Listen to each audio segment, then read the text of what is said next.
بسم اللہ الرحمن الرحیم نحمدہ نصلی علی رسولہ الکریم وعلی آلہ واصحابہ اجمعین برحمتک یا ارحم الراحمین۔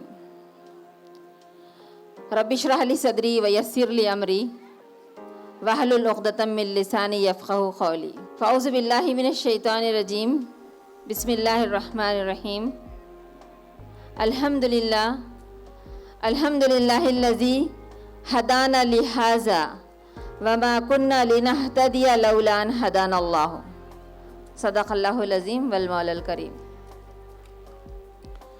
محترم و معزز، اس وزڈم انسٹیٹیوٹ آف ایجوکیشن کے یہاں ذمہ داران، ٹیچرز اور بہت ہی عزیز والدین اور بچوں، السلام علیکم ورحمۃ اللہ وبرکاتہ۔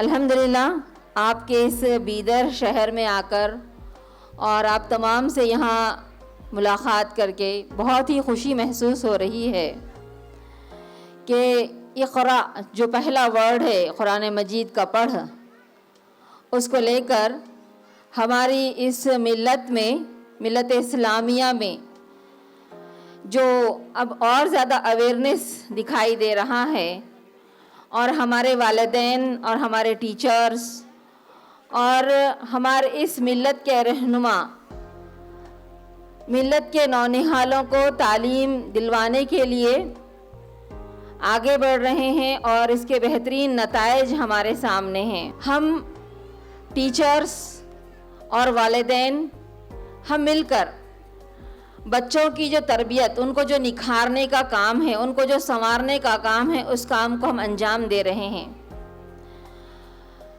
آپ نے یہ بات ان دنوں میں کافی محسوس کی ہوگی کہ پیرنٹنگ آج ایک فن بنتا جا رہا ہے۔ پہلے دور میں جو تربیت ہوا کرتی تھی والدین اور گھر کے بڑے بزرگ، ایک غیر محسوس طریقے سے اولاد کی تربیت ہو جایا کرتی تھی، لیکن آج یہ ایک فن کی شکل اختیار کر گیا ہے، اور اس کے کئی آسپیکٹس بھی ہیں، سائیکولوجیکل اور مینٹل اور اسی طرح سے ایجوکیشنل۔ اور اس سلسلے میں ہمیں کس طرح سے اپنے اولاد کی تربیت کرنا ہے، پرورش کرنا ہے، اس کی طرف ہم سب کو متوجہ ہونا ہے۔ اولاد کی تربیت میں ماں اور باپ دونوں کا بے انتہا بڑا اہم رول ہے۔ دونوں مل کر اپنے اولاد کی بہت اچھی سی تربیت کرتے ہیں، لیکن یہاں میرے مخاطب مرد و خواتین، والدین دونوں بھی یہاں آپ مخاطب ہیں، اور میں جس عنوان کے تحت آپ لوگوں کے سامنے گفتگو رکھنے والی ہوں، قرآن و حدیث کی روشنی میں ہم اپنی اولاد کی تربیت کس طرح سے کریں۔ اس کے بہت سارے ٹیکنیکل آسپیکٹس بھی ہیں، اور ہم آئے دن یوٹیوبس پر اور بہت سارے ماہر نفسیات کے ذریعے سے اور بہت سارے لوگوں کے ذریعے سے ہم اس ٹاپک کو ہم سنتے رہتے ہیں، اور ان کو سننے کے بعد ہم میں سے ہر ایک والدین یہ چاہتے ہیں کہ ہماری اولاد ایک بہتر اولاد بنے، میدان علم کے میدان میں وہ آگے بڑھے، اسی طرح سے جو اسکلز ہے اس کی وہ ڈیولپ ہوں، ان کے اندر جو بھی تعلیم حاصل کرنے کا، ایک بہتر انسان بننے کا جو داعیہ ہے، اس کو ہم کیسے آگے بڑھائیں، اس پر ہم سب کی توجہ ہوتی ہے۔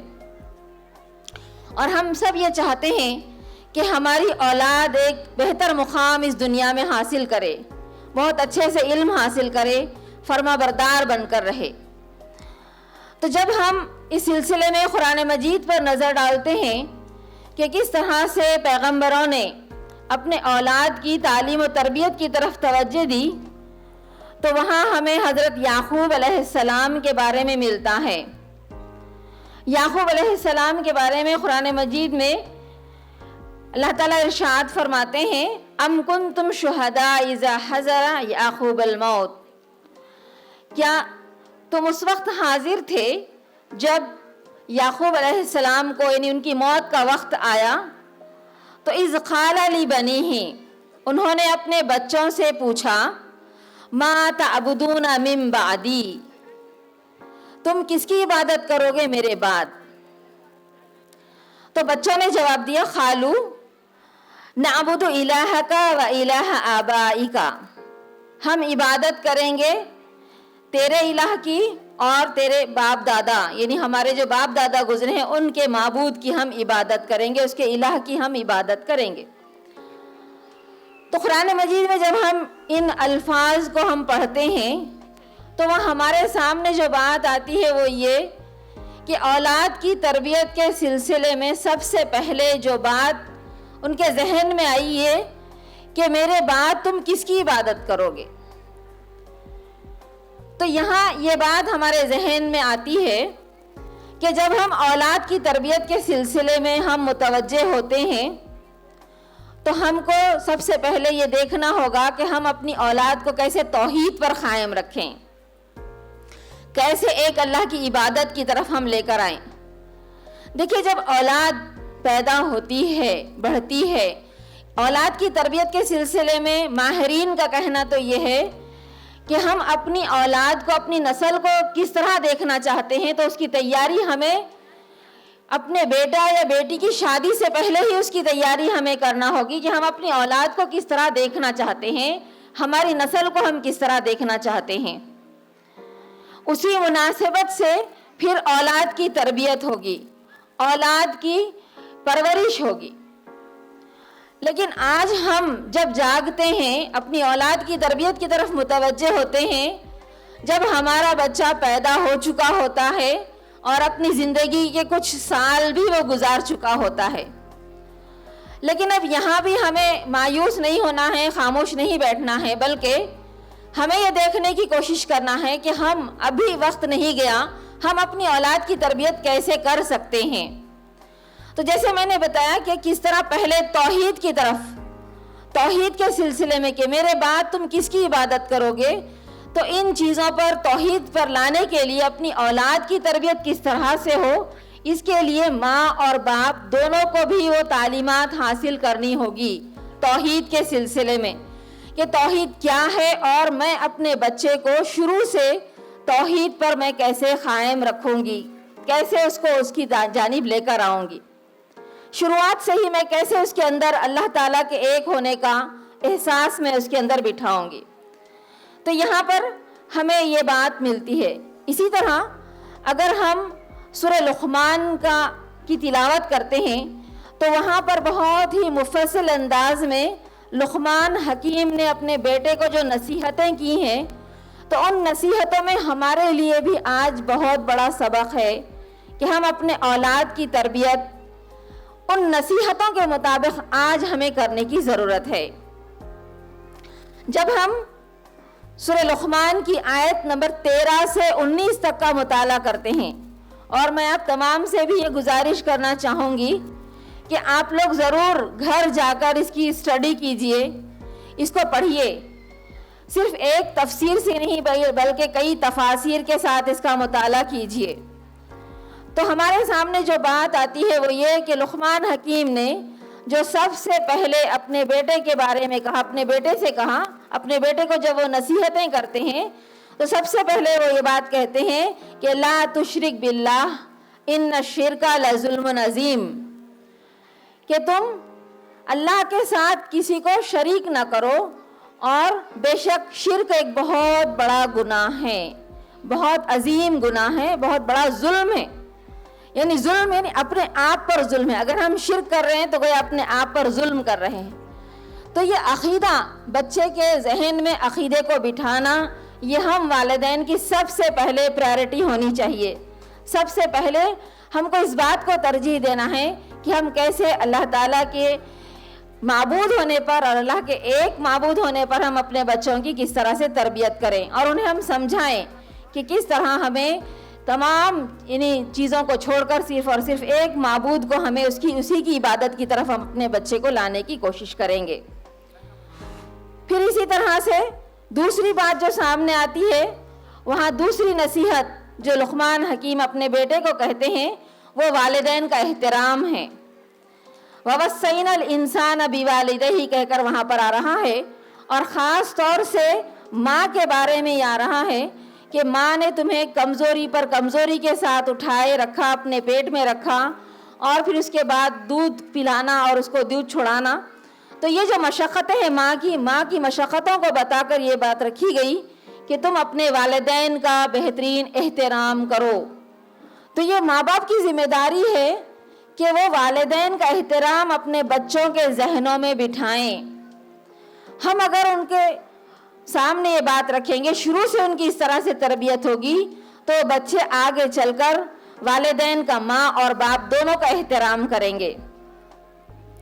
آپ دیکھیے اکثر ہمارے گھروں میں یہ ہوتا ہے کہ والد جو ہیں اپنے بچوں کو یہ سکھاتے ہیں کہ تمہاری ماں ایسی ہے، تمہاری ماں خراب ہے، تمہاری ماں نے تمہیں ایسا ڈانٹا ہے، تمہاری امی نے ایسے مارا ہے، چلو ہم تمہاری امی کو سزا دیتے ہیں. تو اس سے کیا ہوتا ہے، ماں کی جو عزت ہے بچے کے ذہن سے کم ہوتی جاتی ہے. اسی طرح سے ماں کبھی اپنے بچوں سے یہ کہتی ہے کہ تمہارے والد نے ایسا کیا، تمہارے باپ نے یہ کام کیا، تمہارے والد ستاتے ہیں، ہماری ضروریات پوری نہیں کرتے ہیں. یعنی والد کے تعلق سے اگر اس طرح سے نگیٹو مائنڈ سیٹ اگر ہم بناتے ہیں تو باپ کا جو احترام ہے وہ احترام بچوں کی نظر سے ختم ہو جاتا ہے. تو ماں اور باپ دونوں کو بھی آپس میں ایک دوسرے کا احترام کرنا ہوگا سب سے پہلے تو، اور دونوں کو آپس میں ایک دوسرے کی بات ماننا ہوگا. تبھی جا کر بچے بھی اطاعت گزار بنیں گے، تبھی جا کر بچے بھی ماں اور باپ دونوں کا احترام کریں گے. اگر ماں اور باپ دونوں آپس میں ایک دوسرے کا احترام نہیں کریں گے بلکہ نگیٹو سینس اگر بچوں کے ذہن میں ڈالیں گے تو ہوگا یہ کہ جیسا جیسا بچہ آگے بڑھے گا، بڑا ہوگا، تو پھر وہ نہ ماں کی بات مانے گا نہ باپ کی بات مانے گا. تو اس کے لیے ہمیں چاہیے کہ ہم شوہر اور بیوی آپس میں دیکھیے خوشحال گھر بنانے کے لیے دونوں کی آپس میں انڈرسٹینڈنگ ہو، آپس میں دونوں کا احترام ہو، دونوں ایک دوسرے کا احترام کریں، اور اسی طرح سے بچوں کے ذہنوں میں بھی ماں اور باپ دونوں کا احترام ہم پیدا کرنے کی کوشش کریں. تو یہ دونوں کا کام ہوگا. پھر اسی کے تحت آگے جو نصیحت کی جاتی ہے، لقمان علیہ السلام اپنے بیٹے کو جو نصیحت کرتے ہیں وہ اللہ تعالیٰ کے حقوق کے بارے میں اور شکر کے بارے میں کرتے ہیں کہ انشکر لی اور ولی والدیک، شکر کر میرا. یعنی اللہ تعالیٰ کا پہلے اللہ کا حق آ رہا ہے، اللہ کی بات آ رہی ہے کہ پہلے اللہ کا شکر ادا کر اور پھر والدین کا شکر ادا کر. یعنی دیکھیے یہاں پر تعلقات میں بھی درجے بتائے گئے ہیں. سب سے پہلا حق اللہ تعالیٰ کا ہے اور پھر اس کے بعد والدین کا حق بتایا گیا ہے. تو یہاں اللہ تعالیٰ کے حقوق اور اللہ تعالیٰ کا شکر گزاری کے بارے میں بچوں کے ذہن میں بات ڈالنا ہے کہ اللہ کا شکر ادا کرو کہ اللہ نے تمہیں پیدا کیا، اللہ نے تمہیں تمام اعضاء بہترین بنائے، تمام بہترین اعضاء سے تمہیں نوازا، بہترین عقل دی، سوچ سمجھ دی، سب کچھ تمہیں عطا کیے، اتنے اچھے والدین تمہیں عطا کیے. تو بچوں کے اندر شکر گزاری کا ہم جذبہ پیدا کریں. کوئی چیز، کوئی نعمت، کچھ چیز ہم انہیں دلائیں تو ان کے ذہن میں یہ بات ہو کہ اس پر ہم اللہ کا شکر ادا کرنے والے بنیں. اللہ کا شکر ادا کریں اور اس کے ساتھ ساتھ جن کے ذریعے سے یہ چیز تمہیں مل رہی ہے اس کا شکر ادا کرنے کی بچوں کے اندر یہ عادت ڈالنی چاہیے. پھر اسی کے ساتھ یہاں آگے جو نصیحت ہو رہی ہے اس میں یہ بات آ رہی کہ اللہ تعالیٰ باریک بھی ہیں اور باخبر ہے. یعنی یہاں پر بات آ رہی کہ یا بنیا، یعنی دیکھیے آپ جب بھی نصیحت شروع کر رہے ہیں یا بنیا کا لفظ آتا ہے، اے میرے بیٹے، اے میرے بیٹے. یعنی محبت کے ساتھ بچوں کو جب ہم مخاطب کریں تو محبت کے ساتھ مخاطب کریں، جس کے بارے میں یا بنیا کا لفظ یہاں پر بتایا گیا ہے. اللہ یہاں پر لقمان حکیم پھر اپنے بیٹے کو نصیحت کرتے ہوئے کہہ رہے ہیں کہ یا بنیا انہا ان تک مثقال حبۃ من خردل فتکن فی صخرۃ او فی السماوات او فی الارض یاتی بہ اللہ ان اللہ لطیف خبیر. کہ اے میرے بیٹے کہ اگر ایک رائی کے دانے کے برابر بھی کوئی ذرہ ہوگا اور وہ آسمان اور زمین میں کہیں بھی ہوگا تو اللہ اس کو نکال کر لائے گا. اور بے شک اللہ تعالیٰ لطیف ہے اور خبیر ہے، باریک بھی ہے اور باخبر ہے. دیکھیے اگر اللہ تعالیٰ یہاں پر کہہ دیتے مثقال ذرہ کا جو لفظ آیا ہے کہ اگر کوئی ذرہ برابر چیز ہوتی تو بھی بات مکمل ہو گئی ہوتی، لیکن آگے اللہ تعالیٰ کہہ رہے ہیں حبۃ من خردل، رائی کے دانے برابر. ہم خواتین جانتی ہیں رائی کا دانہ کتنا باریک سا ہوتا ہے. تو کہا جا رہا ہے کہ اتنی باریک بھی اگر کوئی چیز ہو، چاہے وہ آسمانوں میں ہو چاہے زمین میں کہیں دبی پڑی ہو، اللہ تعالیٰ کو اس کا علم ہے، اللہ تعالیٰ اس کو نکال کر لائے گا. اور صرف نکالے گا ہی نہیں بلکہ اس کے بارے میں اس کا حساب و کتاب بھی ہوگا. اور اللہ تعالیٰ لطیف ہے اور خبیر ہے. اللہ تعالیٰ کی 2 صفات آ رہی ہیں آیت کے اختتام پر. جب بھی اللہ تعالیٰ کی 2 صفات آتی ہیں وہ آیت کی اس بات پر دلالت کرتی ہیں کہ اللہ تعالیٰ لطیف ہے، باریک بھی ہے اور باخبر ہے. یعنی ذرہ برابر بھی اگر کوئی نیکی کی ہوگی کسی نے، یا ذرہ برابر بھی اگر برائی کسی نے کی ہوگی، تو اللہ تعالیٰ اس کو سامنے لائے گا، اس کا حساب لے گا. تو ہم بچوں کے ذہن میں یہ بات بٹھائیں، ہم یہ بات ان کے ذہن میں رکھیں کہ اللہ تعالیٰ خبیر ہے، علیم ہے، باریک بھی ہے. وہ ہماری ہر بات کو وہ جانتا ہے، چاہے ہم سب کے سامنے کریں چاہے اکیلے میں چھپ کر کریں. اللہ تعالیٰ ہمیں دیکھ رہا ہے، اللہ تعالیٰ حاضر و ناظر ہے، ہم اس سے نہیں چھپ سکتے. کوئی غلط کام اگر ہم کر رہے ہوں اور سب سے چھپ جائیں لیکن ہم اللہ سے نہیں چھپ سکتے. یستخفون من الناس، تم لوگوں سے چھپ سکتے ہو، ولا یستخفون من اللہ، تم اللہ سے نہیں چھپ سکتے. تو یہ بات اگر ہم اپنے بچوں کے ذہن میں پہلے سے ہی بٹھاتے جائیں گے ان کے لاشعور میں، تو آپ دیکھیے بچہ اگر وہ بڑا ہونے کے بعد بھی کہیں باہر جائے گا، اسکول کے لیے جا رہا ہے، ماں باپ سے دور ہو رہا ہے اور کہیں پڑھنے کے لیے دوسرے مقام پر بھی جا رہا ہے، تو وہاں وہ جا کر کوئی غلط کام نہیں کرے گا، کیونکہ اس کے ذہن میں یہ بات ہوگی کہ اگر میں ذرہ برابر بھی کوئی برائی کر رہی ہوں یا کر رہا ہوں تو اللہ اس کو دیکھ رہا ہے. میں ذرہ برابر بھی کوئی بھلائی کر رہی ہوں یا کر رہا ہوں، اللہ اس کو دیکھ رہا ہے. میرے ماں باپ نہیں دیکھ رہے ہیں لیکن اللہ دیکھ رہا ہے. اگر یہ بات ہم اپنے بچوں کے ذہن میں بٹھائیں گے تو آپ دیکھیے ہمارے بچے تمام برائیوں سے بچنے کی کوششیں کرتے رہیں گے. تو یہ بات ہم اللہ کے ذہن لوگوں بچوں کے ذہن میں ڈالیں کہ اللہ سے محبت ان کے ذہن میں ڈالیں کہ اللہ تعالیٰ ایسا کریم ہے، شفیق ہے. وہ اللہ تعالیٰ ایسا ہے کہ ہماری تمام چیزوں کو وہ جانتا ہے، چاہے ہم اچھی بات کریں چاہے اچھا کام کریں چاہے ہم برا کام کریں، وہ تمام ہمارے کاموں سے واقف ہے. تو اللہ کے حاضر اور ناظر ہونے کا احساس ہم اپنے بچوں کے ذہن میں پیدا کریں. پھر اسی کے ساتھ آگے جو نصیحت ملتی ہے جو ہم کو اپنے بچوں کے لیے بھی اس پر کام کرنا ہے، وہ ہے فرض کی ادائیگی اور دوسروں کو نصیحت. یعنی یہاں پر یا بنیا سے پھر بات ہو رہی ہے کہ اے میرے بیٹے اقیم الصلاۃ، نماز کو قائم کرو، اور وَأْمُرْ بِالْمَعْرُوفِ وَانْهَ عَنِ الْمُنْكَرِ، اور نیکیوں کا حکم دو اور برائیوں سے روکو. یعنی بچوں کو نماز کی ترغیب دینا، چھوٹے رہنے سے بچوں کو نماز کی عادت ڈلوانا، یہ بہت اہم چیز ہے. بچوں کو اگر عادت ہوگی تو وہ آگے جا کر عبادت کا مقصد سمجھیں گے وہ، لیکن اگر عادت ہی نہیں ہوگی تو پھر ان کے لیے بہت مشکل ہوگا. تو یہ نماز کی بچوں کے اندر عادت ڈالنا، بچوں کو نماز کی ترغیب دلانا، نماز کے لیے بچوں کو متوجہ کرنا، یہ ماں باپ دونوں کا بھی کام ہے. اور دیکھیں جب ماں باپ نماز پڑھیں گے تبھی جا کر بچہ بھی نماز پڑھے گا، ہے نا. سورہ طٰہٰ میں بھی ہے کہ بچوں کو یعنی لوگوں کو نماز کا حکم دے بچوں کو، اور وَاسْتَبِرْ عَلَيْهَا، اس پر جم جاؤ، خود بھی جم جاؤ. یعنی آپ تو بچوں سے کہہ رہے ہیں کہ نماز پڑھو اور ہم خود نہیں پڑھ رہے ہیں تو بچوں پر اس کا اچھا اثر نہیں ہوگا. اثر اس وقت ہوگا جب ہم خود بھی نماز پڑھ رہے ہیں اور بچے کو بھی، بیٹے یا بیٹی کو بھی اپنے ساتھ نماز پڑھا رہے ہیں، بیٹے کو والد اپنے ساتھ نماز کے لیے مسجد لے جا رہے ہیں. تو یہ جب یہ کام ہم شروع سے کرتے رہیں گے تو بچے کے اندر نماز پڑھنے، فرائض کی ادائیگی کی طرف متوجہ ہونے کی وہ کوشش کرتا رہے گا.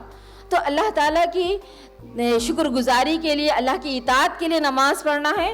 اسی کے ساتھ بندوں کے ساتھ جو معاملات ہے تو ان کو نیکیوں کی طرف بلانا، بھلائیوں سے بھلائیوں کی طرف بلانا اور برائیوں سے روکنا. بچوں کے اندر بھی ہم یہ عادت ڈالیں کہ اپنے دوست اگر کوئی غلط کام کر رہے ہیں تو ہم بچوں کو بتائیں، کہ ہم وہ دوست کو بتائیں کہ آپ یہ غلط کام کر رہے ہو، یہ صحیح کام نہیں ہے۔ تو اس طرح سے بچوں کو اگر ہم شروع سے صحیح اور غلط، اچھا اور برا میں اگر ہم تمیز کریں گے تو بچے ہمارے آگے بڑھ کر ان کے اندر یہ فرق کرنے کی اور تمیز کرنے کی عادت ان کے اندر پیدا ہوگی۔ پھر اسی طرح سے آگے اور جو نصیحت ہو رہی ہے اور ہمیں اپنے بچوں کے اندر بھی اس چیز کو پیدا کرنا ہے، وہ تکبر اور غرور سے بچاؤ۔ یعنی یہاں پر کیا بات آ رہی ہے کہ وَلَا تُسَعِّرْ خَدَّكَ لِلنَّاسِ وَلَا تَمْشِ فِي الْأَرْضِ مَرَحًا إِنَّ اللَّهَ لَا يُحِبُّ كُلَّ مُخْتَالٍ فَخُورٍ، کہ کسی سے یعنی گردن اکڑا کر بات نہ کر۔ انسان کی گردن کب اکڑتی ہے؟ جب وہ اپنے آپ کو کچھ سمجھتا ہے، بڑا سمجھتا ہے اور غرور میں مبتلا ہوتا ہے، تب اس کی گردن اکڑ جاتی ہے۔ تو کہا جا رہا ہے کہ غرور میں مبتلا مت ہو۔ اگر غرور کرو گے تو یہ اللہ تعالیٰ کو بالکل بھی پسند نہیں ہے۔ اگر کسی کے اندر، بچوں میں اکثر ہوتا ہے آپس میں، اگر کچھ کسی کی مالی حیثیت اچھی ہو یا کچھ ہو تو وہ بچے دوسرے بچوں کے سامنے اپنے آپ کو بڑا بتانے کی کوشش کرتے ہیں۔ تو ہم بچوں کے ذہن میں یہ بات ڈالیں کہ اللہ تعالیٰ فخر جتانے والے اور غرور کرنے والے کو اللہ تعالیٰ پسند نہیں کرتا۔ تو ہم کو یہ سب چیزیں پہلے خود بھی معلوم ہونی چاہیے، پھر ہم اپنے بچوں کو بھی ہم بتائیں کہ زمین میں اکڑ کر مت چلو، اور اللہ تعالیٰ جو بھی یعنی اکڑنے والا ہو، غرور کرنے والا ہو، اللہ تعالیٰ اس کو پسند نہیں کرتا۔ پھر اس کے بعد آگے جو بات آ رہی ہے وہ آواز میں نرمی ہے اور تواضع اور میانہ روی، یعنی نہ ہی ہمیں بہت اوور ہو جانا ہے نہ ہی لوور ہو جانا ہے، بلکہ میڈیم نیس کے ساتھ، اور میڈیم جو نیس ہے وہ صراط مستقیم اسی کو کہا جاتا ہے۔ تو یعنی اپنے بچے کے اندر یہ پیدا کریں کہ بات میں، آواز میں نرمی ہو، لہجے میں نرمی ہو، برتاؤ میں بہترین میانہ روی ہو، کیونکہ دیکھیے بیہیویئر کا بہت زیادہ اثر ہوتا ہے۔ اور جو بات یہاں پر آئی ہے کہ وَاقْصِدْ فِي مَشْئِكَ وَاغْضُضْ مِنْ صَوْتِكَ إِنَّ أَنْكَرَ الْأَصْوَاتِ لَصَوْتُ الْحَمِيرِ، کہ سب سے زیادہ کراہت والی آواز گدھے کی آواز ہوتی ہے۔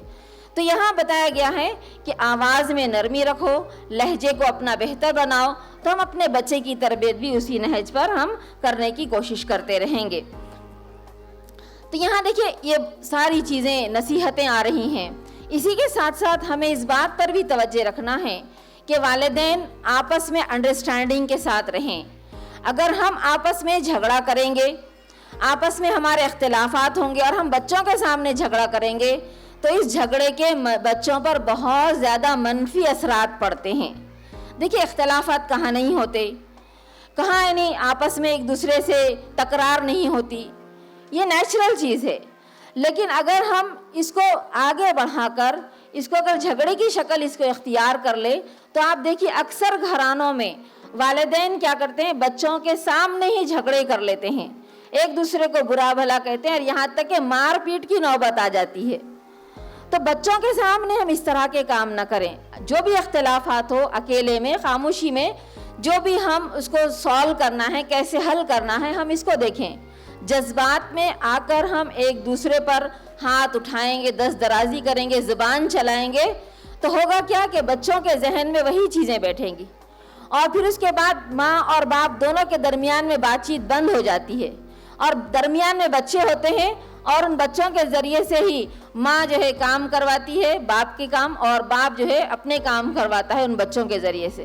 تو اکثر گھرانوں میں یہ دیکھا گیا ہے کہ بچے پریشان ہو جاتے ہیں کہ یہ دونوں میں جھگڑا ہوتا ہے، پریشانی ہماری ہو جاتی ہے کہ ہم کو یہ سارے کام کرنے پڑتے ہیں۔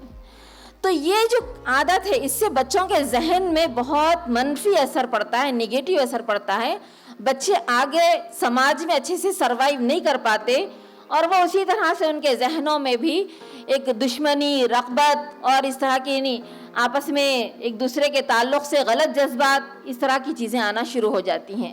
تو ہم آپس میں جو بھی جھگڑا ہو، جو بھی یعنی ہم اختلاف ہو، اس کو بہتر انداز میں ہم سمجھائیں، بچوں کے سامنے ہم اس کو یعنی جھگڑتے بیٹھنے کی ہم لوگ کوشش نہ کریں، بلکہ ہم اس کو اچھے انداز میں سدھارنے کی کوشش کریں، اور بچوں کے سامنے بہت انڈرسٹینڈنگ کے ساتھ رہیں۔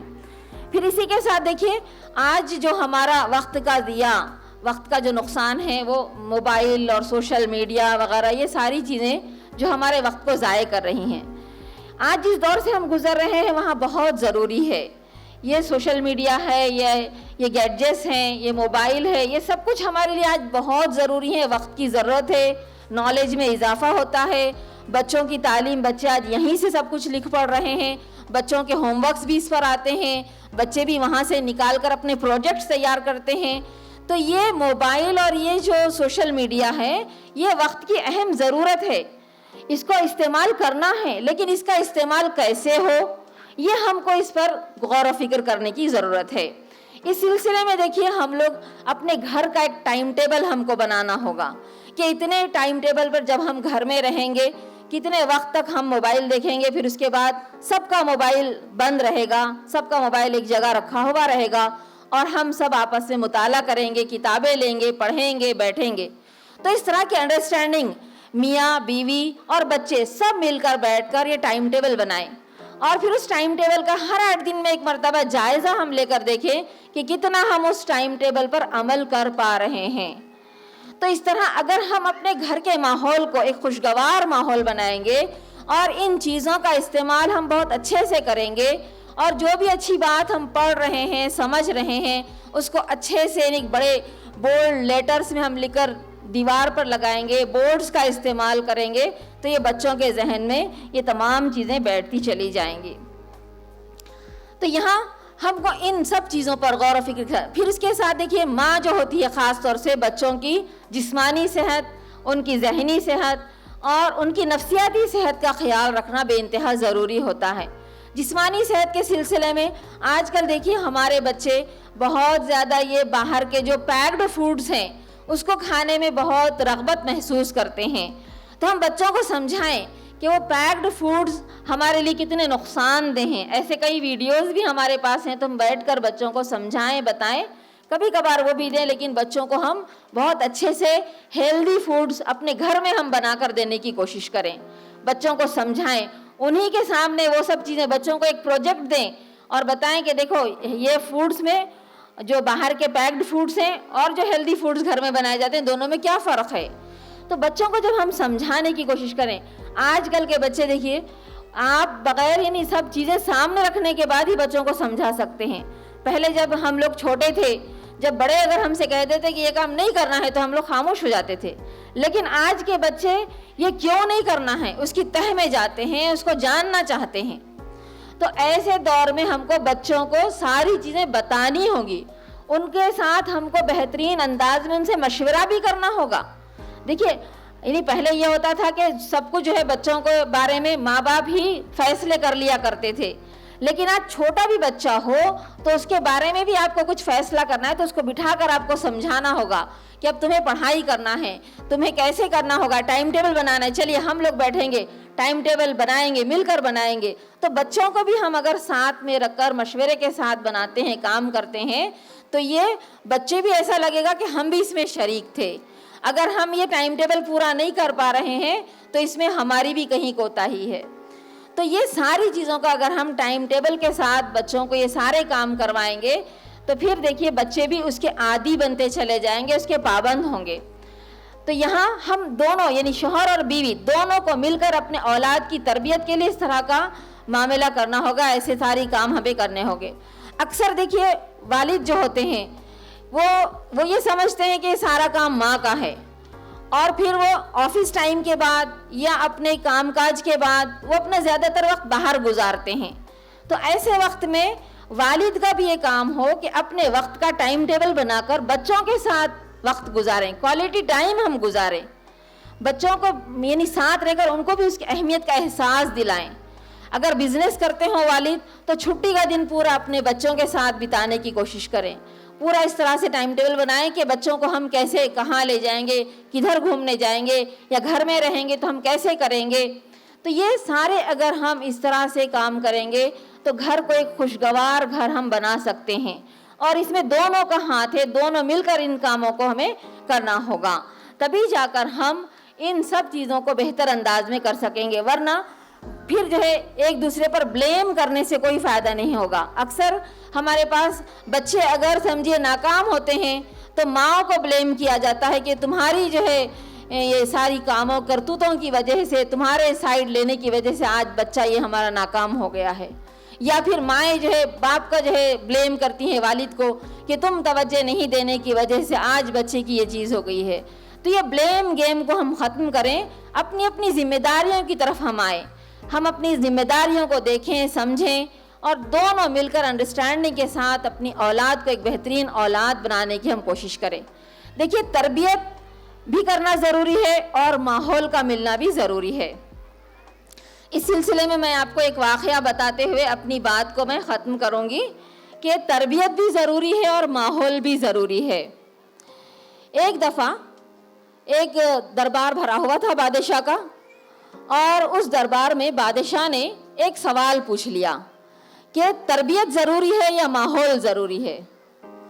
تو ایک وزیر جو تھا اس نے اٹھ کر کہا کہ بادشاہ سلامت، تربیت بہت اہم ہے.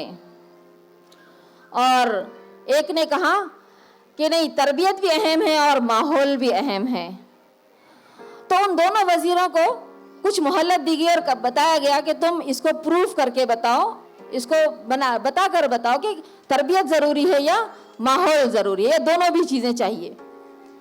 اب دونوں وزیر جو ہے اس مہلت میں تیاری کر کے آتے ہیں. ایک وزیر کیا کرتا ہے، جس نے کہا تھا کہ تربیت ضروری ہے، تو وہ کچھ بلیوں کو لیتا ہے، لے کر بلیوں کو ایسی ٹریننگ دیتا ہے کہ وہ بلی کے منہ میں ایک پلیٹ ہے، پلیٹ کے اندر موم بتی لگی ہوئی ہے اور وہ موم بتی جل رہی ہے، اور وہ بلیاں اس پلیٹ کو لے کر خرامہ خرامہ اس دربار میں آتی ہیں، اور پھر وہ اس طرح سے اپنی تربیت اس نے ایسی دی، ایسا بلیوں کو سکھایا کہ وہ بلیاں جو ہے پورے دربار میں اس طرح سے اپنی ایکٹنگ کر کے اس تربیت کا مظاہرہ کر کے چلی جاتی ہیں. اب دوسرا جو وزیر ہوتا ہے وہ کہتا ہے کہ نہیں، ماحول بھی ضروری ہے، تربیت کے ساتھ ماحول بھی ضروری ہے. وہ پریشان ہو جاتا ہے کہ بھئی اس نے تو اپنی بات پیش کر دی اور اب مجھے یہ پروف کرنا ہے، اب میں کیسے پروف کروں گا. وہ بہت سوچتا ہے، غور و فکر کرتا ہے. تو بات یہ آتی ہے کہ وہ ایک جو یعنی معمر شخص تھا، ایک بزرگ شخص تھا، اس کے سامنے جا کر کہتا ہے کہ میں نے تو یہ کہہ دیا ہے، اب اس کو میں پروف کیسے کروں. تو وہ بزرگ شخص کہتے ہیں کہ ٹھیک ہے، تم چلے جاؤ اور تمہاری جو مہلت کا وقت ہے اس دن میں حاضر ہو جاؤں گا اور میں اس دن جو ہے دربار میں اس بات کو پیش کروں گا. ٹھیک ہے. تو دربار بھرتا ہے. اب اس شخص کو پیش کرنا ہوتا ہے کہ تربیت کے ساتھ ماحول بھی بہت ضروری ہے. تو وہ جو بزرگ تھے وہ کہتے ہیں اس وزیر کو کہ ٹھیک ہے، تم نے جو تربیت کے ذریعے سے وہ جو بلیوں کو سکھایا تھا اس منظر کو ایک مرتبہ اور پیش کیا جائے. تو کیا ہوتا ہے، وہ بلیاں، ٹھیک ہے، بلیاں جو پھر سے خرامہ خرامہ اس دربار میں آ رہی ہیں، ان کے زمینی منہ میں جو ہے پلیٹ ہے اور اس کے اندر موم بتی جل رہی ہے اور بہترین دربار میں جو ہے آ رہی ہیں. جیسے ہی وہ درمیان دربار میں پہنچتی ہیں، وہ بزرگ شخص اپنے ساتھ ایک تھیلا لائے ہوئے ہوتے ہیں اور اس تھیلے میں چوہے ہوتے ہیں. وہ چوہے وہاں اونڈیل دیتے. جیسے ہی وہ چوہے اونڈیلے، بلیاں کیا کرتی ہیں، وہ منہ میں کی تھالی چھوڑ کر ان چوہوں کو لپکنے کے لیے آگے بڑھ جاتی. وہ سارا ان کا جو تربیت کی دیا ہوا ماحول تھا وہ سارا تربیت ختم ہے. تو پورے دربار میں کھلبلی مچ جاتی ہے، بلیاں جو ہے چوہوں کے پیچھے دوڑ رہی ہیں. تو اس طرح وہ کہتے ہیں کہ یہ پروف ہو گیا کہ تربیت کے ساتھ ماحول بھی بہت ضروری ہے. تربیت تو دی گئی تھی بلیوں کو بہت اچھی، لیکن ماحول نہیں ملا. جیسے ہی چوہے دکھے ان لوگوں نے، ان کی وہ چیز آ گئی اور وہ پھر وہ بلیوں کو چوہوں کو پکڑنے کے لیے بلیاں دوڑ پڑی. تو میں یہ مثال دے کر آپ لوگوں کے سامنے یہ بات رکھنا چاہ رہی ہوں کہ ہم لوگ اپنے بچوں کی تربیت گھر میں کتنی ہی اچھی کر لیں، لیکن اگر انہیں ماحول نہ ملے تو بچوں کی یعنی کمپلیٹ ان کی تربیت نہیں ہو سکتی. تو الحمدللہ جو وزڈم گروپ آف انسٹیٹیوشن ہے، آپ لوگوں کے لیے بہت اچھا موقع انہوں نے یہاں پر رکھا ہے کہ بچوں کی ہمہ جہت تربیت، دینی اور دنیاوی دونوں طرح کی تربیت یہاں پر ہو رہی ہے. تو الحمدللہ آپ تمام یہاں اپنے بچوں کو اس ایجوکیشن سے جوڑے ہوئے ہیں، بہت ہی مبارکباد کے قابل ہیں آپ تمام. اور ہم کو یہ بات ذہن میں رکھنی چاہیے کہ جب تک دین اور دنیا دونوں ہم بچوں کو نہیں سکھائیں گے تب تک کہ تعلیم مکمل نہیں ہوگی. اسلام میں دین اور دنیا کی کوئی تفریق نہیں ہے، علم نافع اور علم غیر نافع کی تفریق ہے. آپ دیکھیے ہمارے تمام اسلاف جو گزرے ہیں، جو ہمارے بزرگ ہیں، جو صحابہ ہیں، ان کے پاس دین اور دنیا کی تفریق نہیں تھی. اسی لیے آپ دیکھیے کہ تمام سائنسداں جو ہیں وہ صحابہ آپ کو ملیں گے کہ کس طرح سے انہیں الجبرا، جیومیٹری، فزکس میں ہر چیز میں انہوں نے یہ بات بتائی کہ دین کے ساتھ دنیا، دنیا کے ساتھ دین، یہ بے انتہا ضروری ہے. تبھی جا کر ہم اس دنیا میں بھی بہتر مقام حاصل کر سکتے ہیں اور آخرت میں بھی کامیاب ہو سکتے ہیں. اگر صرف ہم دنیا داری کو دیکھیں گے تو آج تو یہاں کامیاب ہو جائیں گے لیکن اللہ کے پاس ناکام ہوں گے. لیکن اگر دین اور دنیا دونوں بھی ہو تو دنیا میں بھی کامیاب ہوں گے اور آخرت میں بھی کامیاب ہوں گے، اور آخرت کی کامیابی سب سے اہم کامیابی. تو آپ تمام والدین حضرات سے میری مؤدبانہ گزارش ہے کہ یہ دنیا کی زندگی ہمیں ایک مرتبہ ملی ہے، اور ہمارے ہاتھوں میں جو اولاد ہے یہ ہمارے امتحان کے بہت بڑے بڑے پرچے ہیں. اگر ہم ان پرچوں کو اچھے سے حل نہیں کریں گے تو کل یہی پرچے ہمارے گلوں کا توق بن جائیں گے، ہمارے لیے عذاب جاریہ بن کر رہیں گے، ثواب جاریہ کے بجائے عذاب جاریہ بن کر رہیں گے. تو ہم تمام کو چاہیے کہ اپنی اولاد کی طرف ہم متوجہ ہوں اور اپنی اولاد کی بہترین تربیت ہم کریں تاکہ وہ اس دنیا میں بھی کامیاب ہو اور آخرت میں بھی، کیونکہ دنیا کی زندگی ہمیں ایک ہی مرتبہ ملی ہے. یہاں پر اس موت اور حیات کو اللہ نے اس لیے بنایا ہے کہ لیبلوکم ایکم احسن عملا، اللہ یہ دیکھنا چاہتے ہیں کہ تم میں بہتر کام کرنے والا کون ہے. تو آپ کا اور ہمارا، ہم سب کا امتحان چل رہا ہے، ہم سب امتحان گاہ میں ہیں، ہم سب کے ہاتھوں میں یہ پرچے دیے ہوئے ہیں. ہم سب ان پرچوں کو ایک بہتر انداز میں اگر ہم حل کریں گے تو انشاءاللہ ہماری دنیا بھی بنے گی اور انشاءاللہ ہماری آخرت بھی بنے گی اور یہ اولاد ہمارے لیے ثواب جاریہ بنے گی. اللہ تعالیٰ مجھے اور آپ تمام کو ان باتوں پر غور و فکر کرنے کا، اس کو پھر سے پڑھنے کا اور اس کے مطابق عمل کرنے کی ہم سب کو توفیق عطا فرمائے. آمین. وآخر دعوانا ان الحمد للہ رب العالمین.